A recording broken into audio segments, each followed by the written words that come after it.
Hello, thought I'd do another video.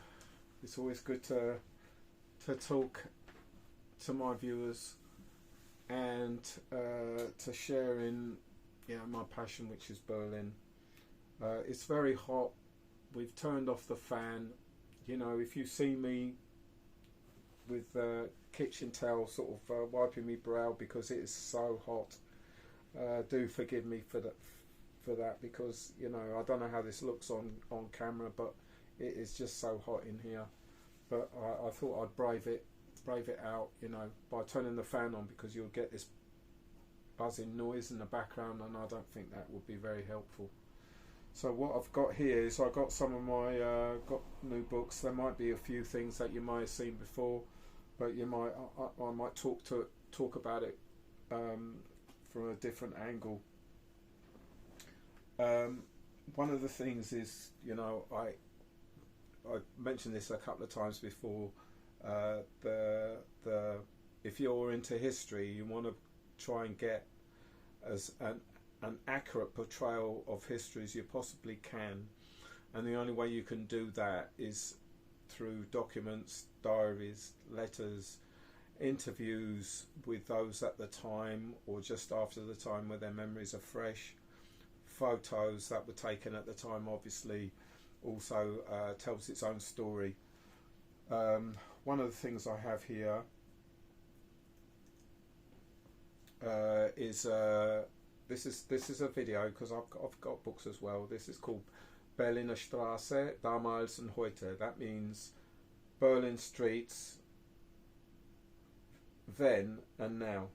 So it's from it was shot between 1964 and 1967, and I like things like this because if you're a tour guide, which was something I really wanted to be, each street, each road will tell its own story. It will have history behind it, even if it's completely modernised. The location is all you need. As long as you have the location and you have photographs that were initially taken at the time, so that you can recreate in your mind what it once looked like, as opposed to today, because with modern buildings and with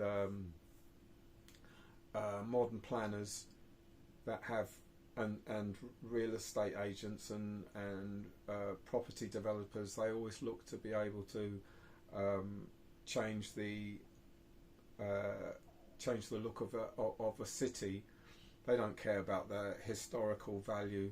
They don't care about architecture as much as, say, those that study architecture, those that appreciate the architecture made by the architects, and those that have a love of history, which is myself, obviously. But then again, if you're really determined and you can find out as much as you can as to what that road or street or neighbourhood once looked like. So anyway, this is Berliner Straße damals und heute, Berlin streets then and now, and it was shot between 1964 and 1967, and of course today. This is I don't know if I ever showed this before, but this is called The Cruise. Now this is a guy who actually is a tour guide, very intelligent tour guide. If you imagine a younger version of Woody Allen being a tour guide, then you'll get the impression of what this guy actually looks like. And I think it's got a picture of him there, so you can see him. He sort of looks kind of like Woody Allen and sort of acts like him as well. Very intelligent. Not only does he know the history, he adds his own philosophy to the history, so he puts his own spin on it. However, this isn't a tour guide of somebody going around Berlin. This is a tour guide of somebody in New York. And I just heard about this through, I think it was another actor, a famous actor whose name escapes me, but he had his top 10, and one of them was The Cruise, and I was intrigued, and I thought, oh, The Cruise, yeah, okay. So on just like the title, I ordered the DVD, watched the DVD, and I was blown away because it was just as good as that actor, famous actor, said it was. So he goes around on an open top double-decker bus all around, and I think they call it the circuit, where they go around New York City, and he will give his impressions, and he'll give his knowledge and insights and his philosophy of New York as he sees it. And this was shot before the Twin Towers came down, so that's very a good insight. So clearly this was shot in the 90s. So what New York looked like then and what New York looks like today can be two different things, hence why I thought it would be a good idea to actually talk about this documentary as well as this one, where this goes to all those particular locations. And if you were to do something like that, you clearly have to, get your knowledge. You'd really have to look into the history of the particular streets, and you'll find things perhaps that you've never found before. And not only that, you'll get a deeper understanding. So it's not just somebody walking down the street because he's got to get to A and B. It's like somebody walking down the street and really looks around everywhere. Looks at the street, the location, and everything around him, and that means paying attention. Whereas a lot of people don't pay attention anymore because they're too busy looking into their phones. So, like I said, this is the Berliner Straßen, which means Berlin streets, then and now, and this is the Cruise, which is a tour guide of somebody who goes around New York talking about the history and the philosophy, as which is his own spin on and his own unique way of actually explaining something about New York that was done in the 90s. Okay, so I've got here a film which is a brilliant film. It's called The Life of Others. Now, I bring this to your attention because it's about somebody who's been spied upon by the Stasi. So I almost said the Nazis. That's not what I meant. It's the Stasi, and this is the former East Germany, or the DDR, which means the Demokratische Republik, Deutsche Demokratische Republik, or the GDR, the German Democratic Republic, which is the old East Germany. And apparently, I think it's the writer, when he saw the film, he wanted his name taken off the credits because it isn't what his vision, and it's not what the GDR, the German Democratic Republic, looked like. But it is a great film. It's just a great film. Why I like to bring this to your attention is because it's through this that we get an image of who we thought, or who we think, or what we think of East Germany. And I'm sure this goes for film, like say for example the Beatles documentary called Get Back. It was the one with Peter Jackson, who's the director of the Lord of the Rings, and he's a big Beatle fan, and he did a documentary using all the footage that wasn't used in the film Let It Be. He used all the outtakes and created this documentary on the Beatles called Get Back. However, I remember I've got like bootlegs on the Beatles where you can actually hear John having a go at Paul, and it's almost like, well, that's not in the Get Back. So it's almost like history being seen through rose tinted glasses. So it's not as what we think it is. It's a creation by somebody who has a vision of what Get Back should appear to the public of today as they're watching it. And I believe this is with this film. As great as this film is, it's not accurate of what was once known as East Germany and what the Stasi were doing, spying on this couple.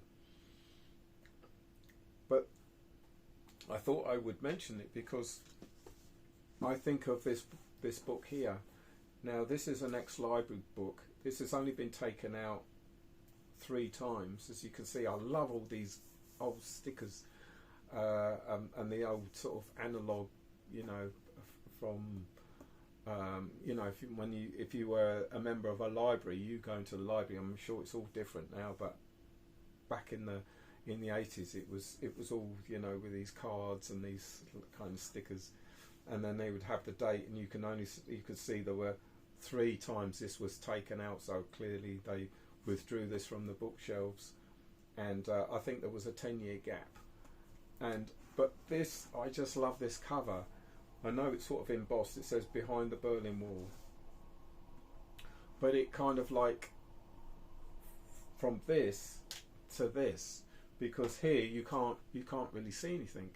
You know, there isn't any kind of impression that you get other than this cover is plain, and it's only until you read this book will you realise how real the GDR once was.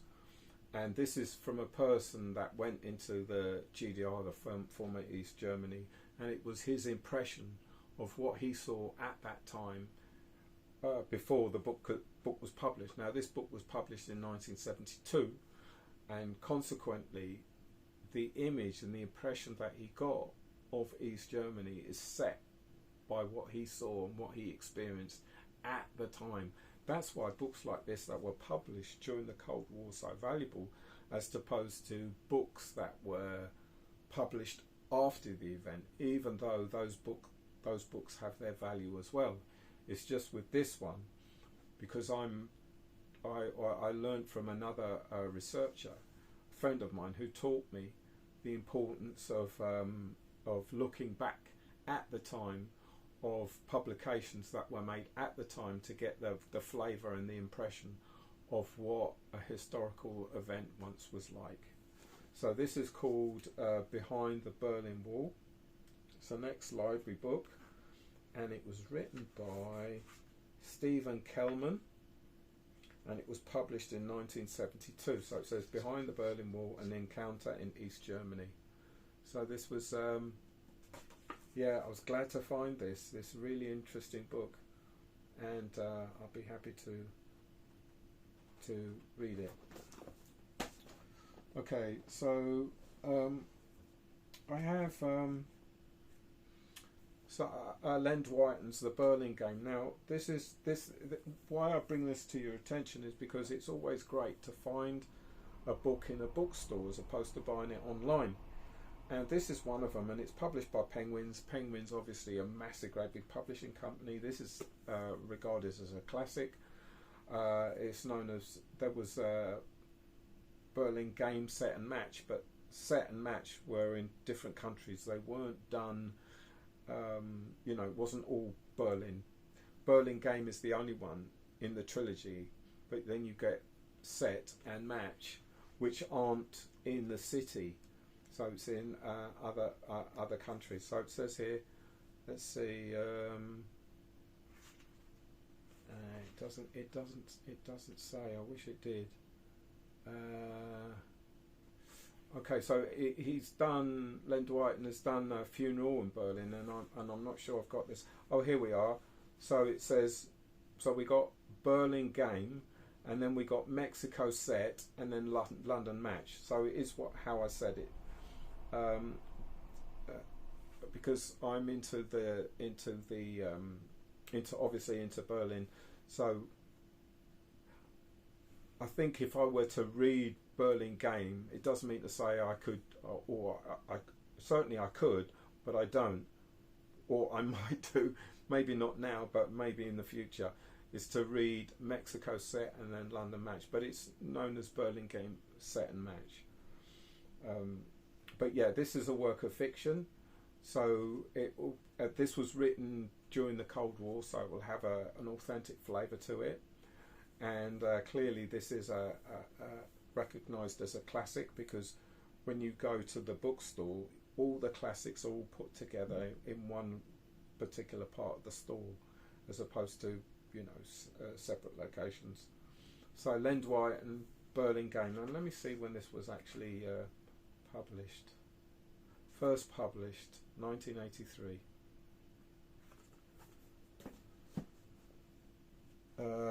Here's another one. Now I've got this. This one's called just Berlin, the blockbuster novel of a city's bloody defeat. Now, this is by Theodore Pliver, Berlin. This is a really well-worn, yellowed, almost brown copy of the book. Now, I've got this in French and I've got this in German. And the reason why I have it, the French copy, even though I don't speak French, is that I just ordered it because it was very cheap. And then I realised who the author is because I recognised his name. And then I got the German version. Now I knew what I was buying when I bought it, and I had every intention of buying a English version because I would read them side by side. So I'll read the German first, and then I'll read the English, and go backwards and forwards like that, so that I get a better understanding of the translation as opposed to just reading it all through in German, but not quite understanding it thoroughly. The only way I could do that is to read it through multiple times. And, you know, if it's got like 500, 600, 700 pages, you know, the last thing I want to do is to go like get to the end of the book only to read it through again. So that's why I thought it would be better if I actually have an English copy and then read this while I'm reading the German as well.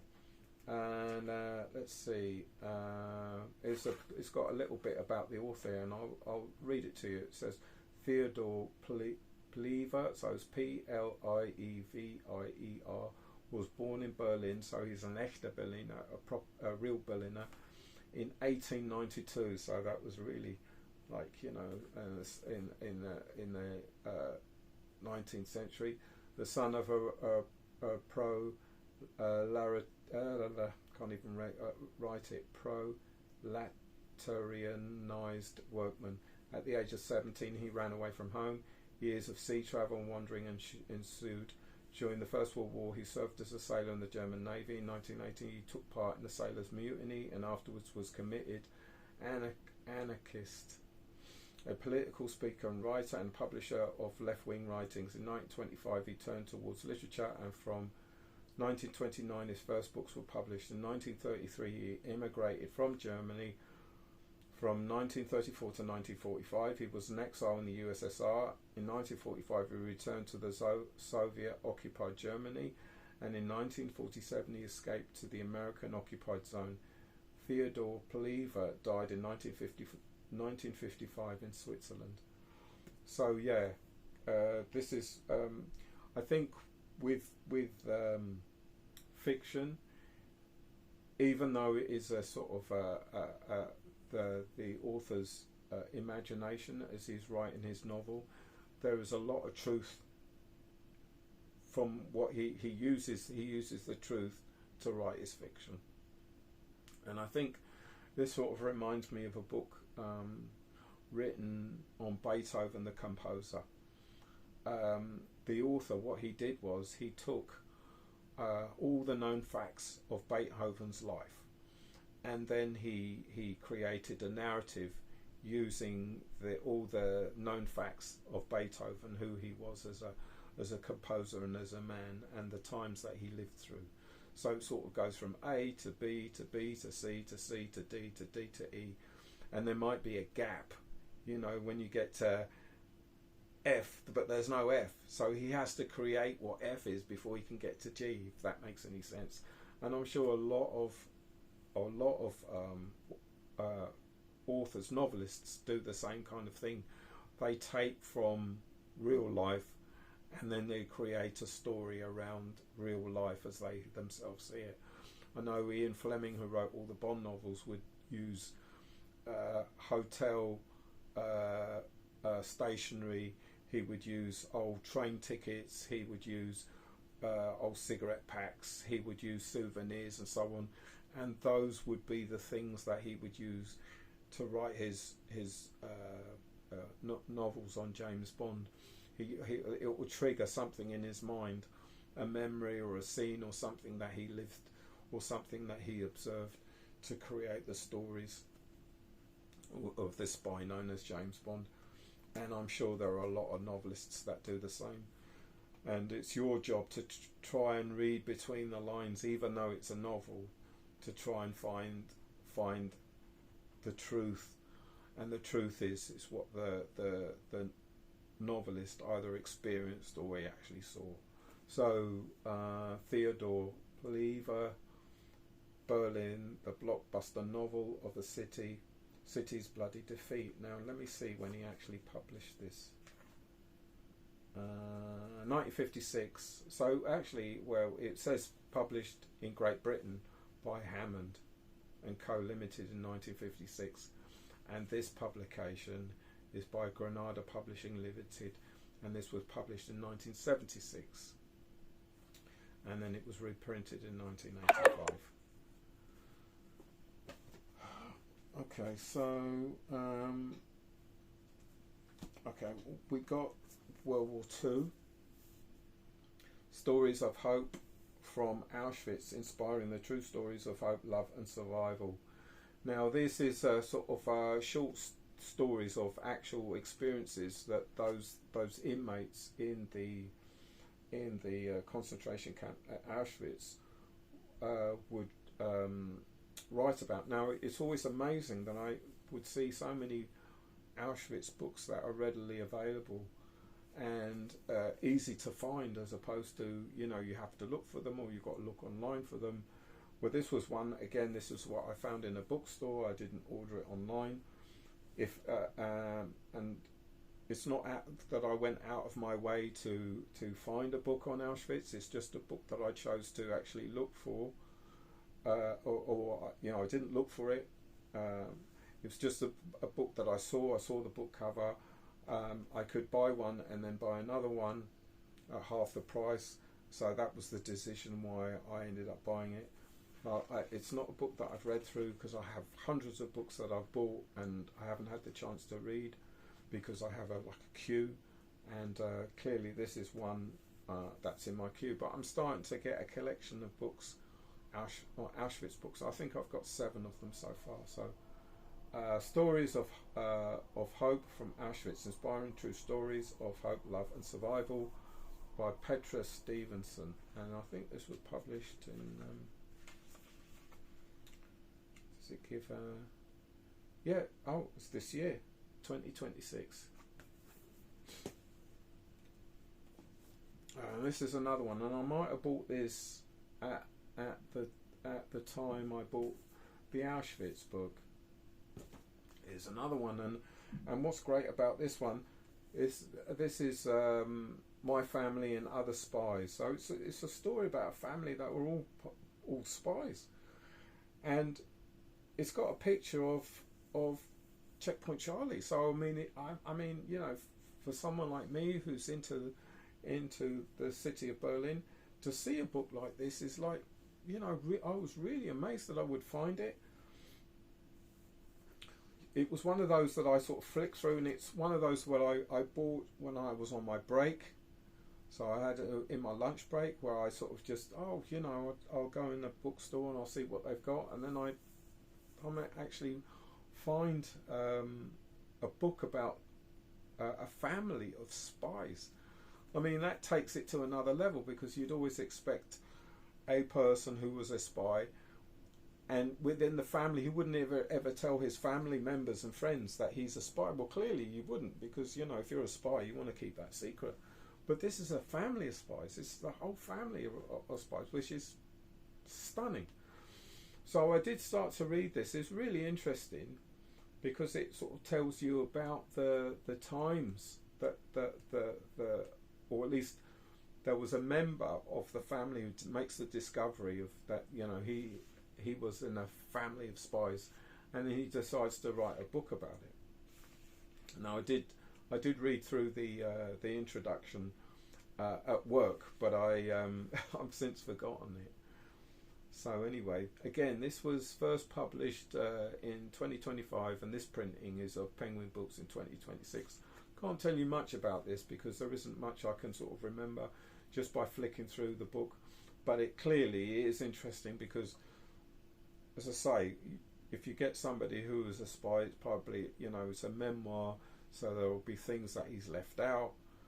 But this will have a different take on it because it's almost written by someone who is a family member but himself is not a spy. So, My Family and Other Spies by Alistair Wood.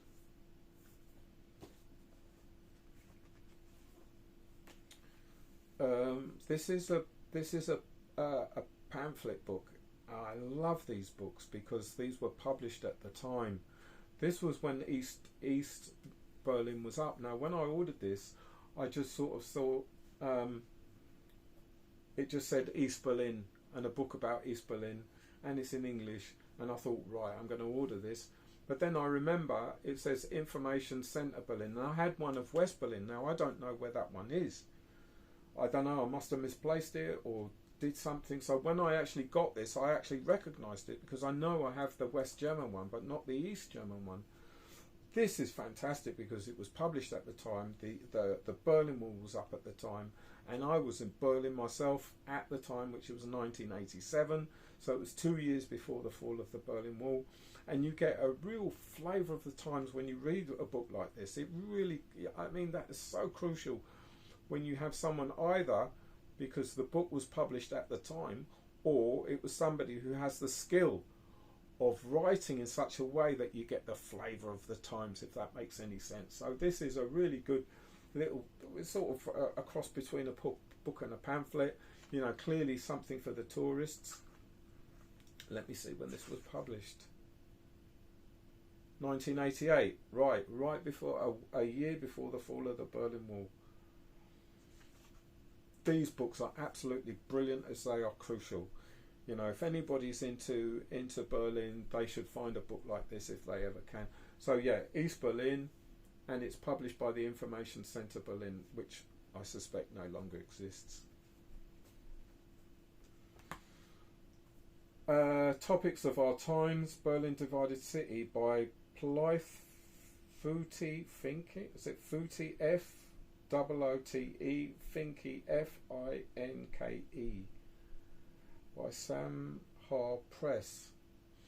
An ex-library book, and you know, I hate when they do things like this, but at least it's got the dates here, and it clearly was taken out of the library in 1983, 1987, 1986, 1987, and then in May 1990, and then again, so there's a great big gap of 1994. Oh, I love all this, you know, I mean, it's a small detail, but to me it's valuable. And I suspect, yeah, this was published in 1973. So it's, again, one of those pamphlet books, and I suspect this will probably be for those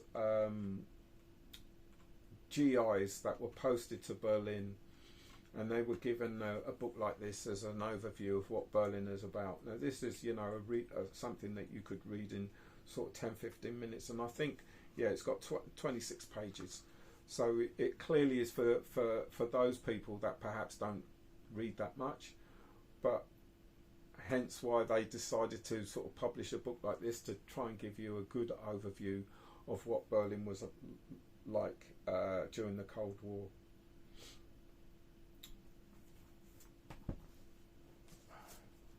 Right, I got this book again. I know I show it a lot, but it's just such a good book. Ian Cobain's The History Thieves, Secret Lies and the Shaping of the Modern Nation. Now, I can't tell you how valuable this book is because it opened my eyes in so many different ways. You know, when you see it from the point of view of somebody who is a historian, or somebody who's an investigative journalist, or somebody who is an activist, or somebody who is an amateur like myself, who likes to look into the history. And the only way you're going to really get the authentic history if you find the documents. If you don't have access to the documents, you won't ever know what the truth is. And it's almost like government policy shapes reality. Let me repeat that: government policy shapes reality. Our reality is shaped by the rules and regulations of the government that drives society, and the society that we experience right now is as a result of decisions that are made behind in government and behind the curtains. Now, this book it really did open my eyes. It's a book that needs to be read again and again and again until it goes between the ears, and when you have a thorough understanding of what it is, what reality is, and what and how secretive the state is. Now, as somebody who's into history as much as I am, it really that gives me the determination to really find out what the truth is, and the only way you're going to do that is to be a kind of a sleuth, a kind of a Sherlock Holmes, somebody that has to sort of run that extra mile or go that extra mile in order to find out what the truth is, and then the realization that how valuable true reality really is, as opposed to what we think it is. And you can go through life thinking you recognize what reality is when you really don't. So that's why books like this one and others like this one are so valuable, as they are priceless. So Ian Cobain, The History Thieves, Secret Lies and the Shaping of a Modern Nation. Now let me see when this was actually published.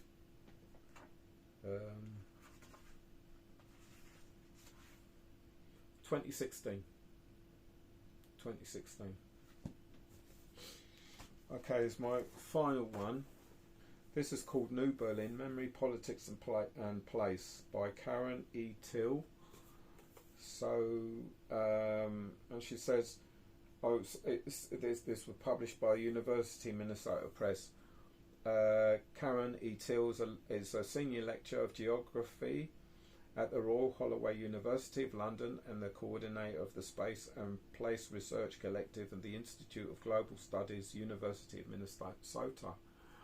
And it's got like a blurb, I think they call that a blurb, but they say, fascinating inquiry into the unholy matrix of memory, politics and space that has simultaneously haunted Berlin and inspired its amazing and tumultuous, I can't even read that word. Okay, of its renewal. Karen Till's The New Berlin is an exciting to read as Germany's New Berlin is to visit. And then it says, The New Berlin is an insightful and articulate study of the remaking of Berlin as a microcosm of debates about memory at this moment in history. Now, I love this cover, and one of the things is I love covers is because the cover should give an impression of what the book is really about. And this one, you see cranes. Now, when I was in Berlin, that was something that you saw all the time, was cranes. It's almost like the city is always under construction and it's always under reinvention. Now, one of the reasons I picked this book is because I wanted to know what 90s Berlin looked like. There is a book that I want to order that I've seen on the internet where it's photographs that were taken during the 90s, and that's a crucial time in Berlin's history. Why? Because that's when the Berlin Wall came down, and you would then have access to certain parts of Berlin that you didn't have when the wall was up. So those photos that were taken at the time is crucial to Berlin's history, because now, of course, it looks very different to what it looked like during the 90s.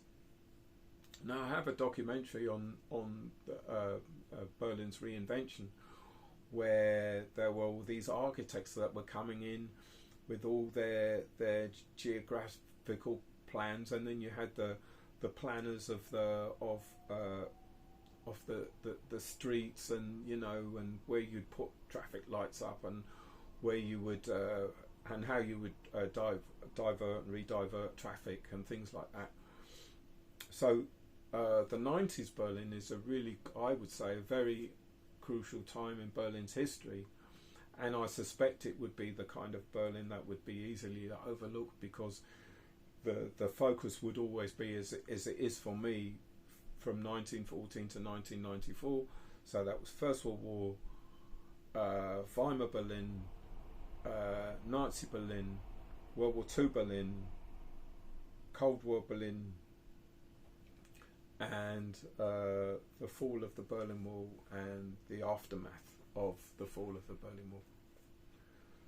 So that pretty much concludes. Oh, but before I do, let me just have a quick look in here, just to be able to see when this book was published. Oh, 2005. So this was published 2005. And let's just see who it was published by. Yeah, University of Minnesota Press. So this will be a sort of a university publication. I suspect that this is not for the general reader. This is clearly for somebody who's has a passion for Berlin as much as I do, and therefore this book will have greater value as opposed to someone who's like a tourist, a general reader, or reads the types of books that you'll find in a bookstore.